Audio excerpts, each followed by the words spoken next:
Rise, man. The Force will be with you. Always. Hello everyone, welcome back to my channel. I'm Star Wars Meg. So I just watched Chapter 10 of The Mandalorian Season 2, Episode 2. So I am here to give my full and honest review, as well as give you a full breakdown, and we're also going to talk about all of the Easter eggs from this chapter. So the way this is going to work is the exact opposite of last week, where I talked about the full breakdown first and then I gave my review. I'm going to give a spoiler-free review to start off with, and then we're going to get into the episode and I'm going to do a full breakdown, talk about Easter eggs, and then I'm going to finish with my final thoughts.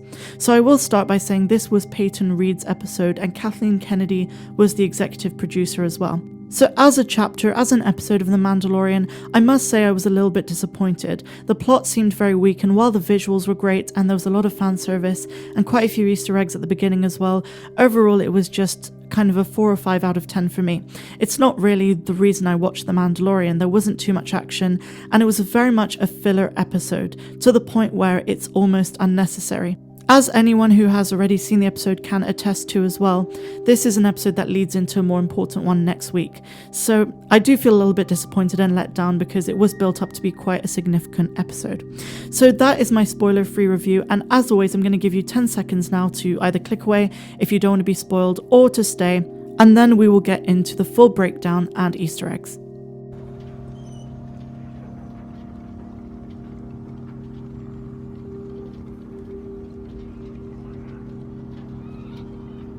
Chapter 10 starts with a very promising opening. It looks as though we're going to have a really exciting episode full of action. So we start with Mando speeding on his speeder through Tatooine with Boba's armor, and obviously we get Baby Yoda as well. So then two creatures tie a rope and trip Mando and the child up. Baby Yoda goes flying up in the air and Mando's speeder is destroyed. At this point Mando knows that he is under attack and others show up as well to attack him.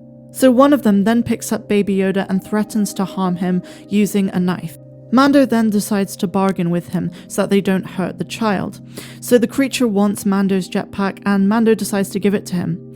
But then what happens is that Baby Yoda is put down and then Mando picks up Baby Yoda and basically the creature goes flying up in the air not knowing how to use the jetpack. So of course Mando is able to retrieve it very soon after.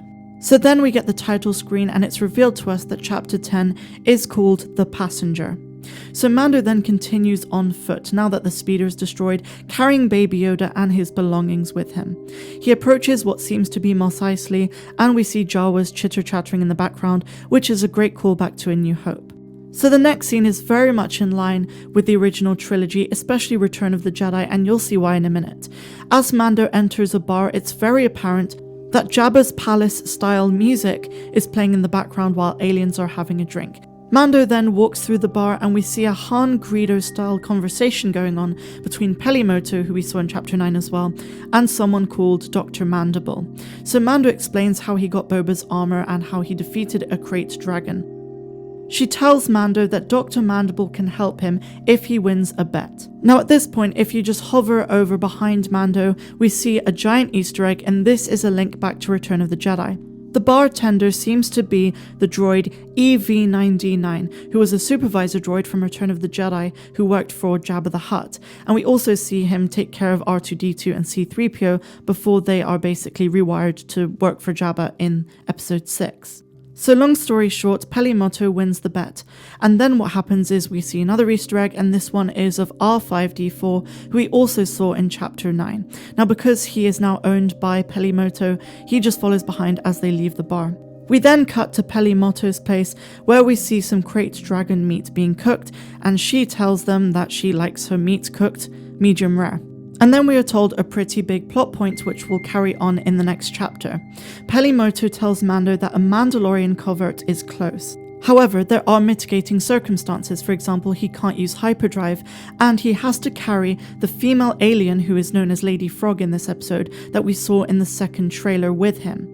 This is where the egg canister comes in. The eggs are essentially Lady Frog's eggs. Mando at first is not really happy with this deal, and he asks what the eggs even are. Pelimoto translates what the Lady Frog says, and basically the alien's eggs need to be fertilized by the equinox or her line will end. She's basically an endangered species. Apparently, this Lady Frog's husband is on the estuary moon of Trask, so that is where they're heading, and that's what I think the water planet will be. She says that her husband has seen Mandalorians, so obviously this greatly appeals to Mando, and so they set off to head for Trask. On board, he asks Lady Frog if she speaks Huttese. Mando then asks her in Huttese if she speaks this. So this is another indication that Mando is very well versed in multiple Star Wars languages. In the last one we saw him speak Tusken. So meanwhile we see Baby Yoda is obsessed and fascinated by the egg canister. He is caught eating the eggs on several occasions, and even though Mando reprimands him, they seem to be too delicious for the child to avoid. So Mando scorns him and tells him it's not food, but rather it's nap time. And again, we are building a fatherly connection between Din Djarin and the child in this episode. And then we see 2 X-Wings appear. Now this debunks all of the claims that it was Luke Skywalker, but instead it's New Republic fighters, one called Carson and the other one called Wolf. Now when I first saw Carson, when they show him on the screen, I thought he looks very familiar, and then I realized it's Dave Filoni himself. And that's obviously both a very interesting device and something quite comical as well. So Carson asks why the Razor Crest doesn't run a beacon. Mando asserts that it's pre-Empire and doesn't require one. Now at this point, Mando says, "May the Force be with you," which is quite funny because in Season 1, he appeared to not even know what the Force was. At this stage, they have a request from Mando, that he pings them, that he sends them a ping. Mando makes a run for it and then they chase him. Mando makes a crash landing on an ice planet, which many people assumed was Ilum. At this stage, Mando decides to go looking for Baby Yoda and for Lady Frog's eggs because she's worried that they are damaged or lost. They are found, but there are fewer of them than there were before because once more, the child has been eating the eggs. So then Mando explains to them that they are in a very tight spot. Now at this point there is an Easter egg, or rather a callback again to the original trilogy, this time a callback to The Empire Strikes Back, because we see Baby Yoda and Lady Frog eating rations that Luke ate in episode 5 on the Dagobah system. Now at this stage I had to ask myself, are they trying to link the child to Yoda himself? While there were no further allusions made and it could just be an Easter egg, that is something that came to my mind at the time.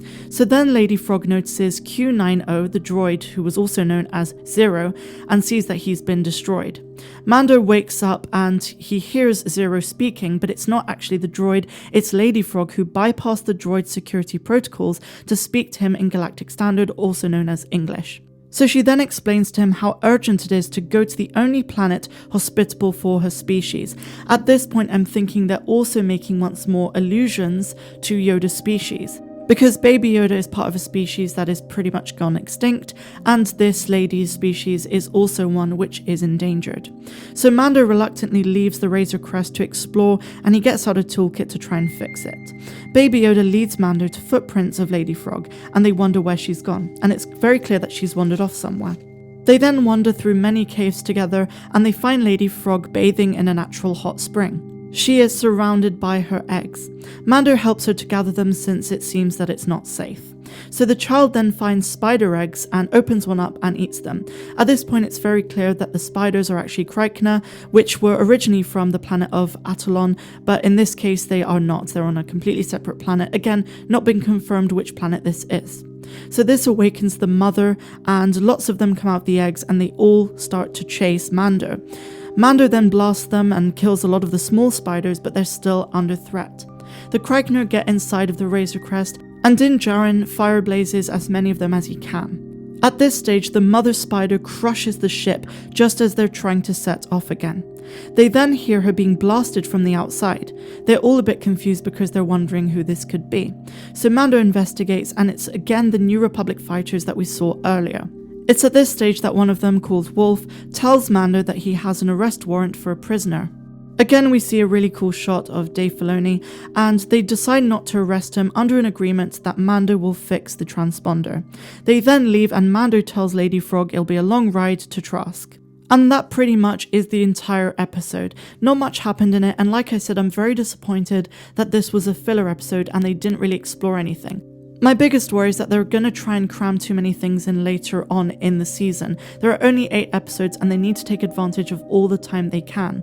While I enjoyed the visuals, I can't help but feel that the whole story could have been condensed into 2 scenes as the start of a bigger episode. I feel like they could have even cut this episode out and we could have gone directly to Trask, having introduced Lady Frog and the other characters in a much briefer fashion. But now I turn it over to you guys. Did you enjoy the episode? I'm curious to hear about your thoughts of this one. So I will see you tomorrow. I'm Star Wars Meg, wishing you a phenomenal rest of the day, no matter where you dwell in the galaxy. Have a good one.